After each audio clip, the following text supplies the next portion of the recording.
This quick and easy recipe calls for almond pulp, fresh figs, and nuts. You can use any nuts you like. In this video, I'll be using hazelnuts and walnuts. So first, you're going to start off by peeling your fresh figs. It's fig season right now, and so we have fresh figs lying all around. So you're going to peel those and you are going to crush them with a fork. The almond grounds or almond pulp, those are left over from making almond milk. So if you make homemade almond milk, this is a great recipe to use the pulp left over. So you just want to add those to your figs and you're going to mix thoroughly. All right. And once that is done, you are going to chop up your nuts, whatever you prefer, your nuts of choice. You're going to chop them up finely and then you will just add them to your mixture. If it's a little dry, don't worry about it.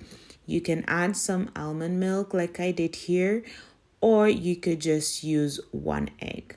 Okay, however, this is an eggless recipe and I'm telling you the cookies are just so soft and moist. So go ahead, add a little bit more almond milk. I use 2 shot glasses for this recipe. So you're going to ensure that it is mixed thoroughly. And this is optional, but I highly recommend you add a teaspoon of honey. That will give it a little sweetness. Okay, or you could use maple syrup or artificial sweetener, whatever is your preference. But that little 1 teaspoon of honey makes it incredible. Now you're going to chop up some chocolate. I use 85% dark chocolate. Use your favorite. I'm telling you, like, this will really help to balance out the flavor with the bitterness of the dark chocolate and the sweetness of the honey. Makes it a perfect combination.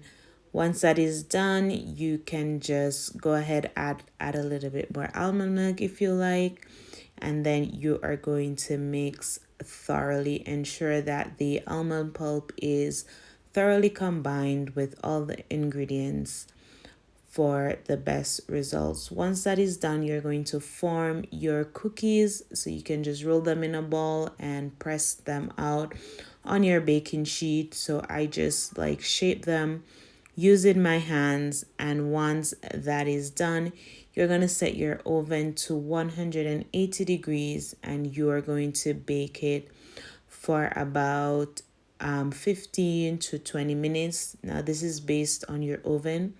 So you want to keep an eye on them to ensure they don't burn. Additionally, I went ahead and I drizzled a little bit of honey on top of these cookies just for a little added sweetness. And once that is done, you will get these lovely, chewy, soft, amazing almond cookies. And this is just a great way to use your leftover almond pulp. I hope you really enjoy this recipe. Let me know in the comments below. Let me know in the comments below, and I'll see you on the next one. Bye.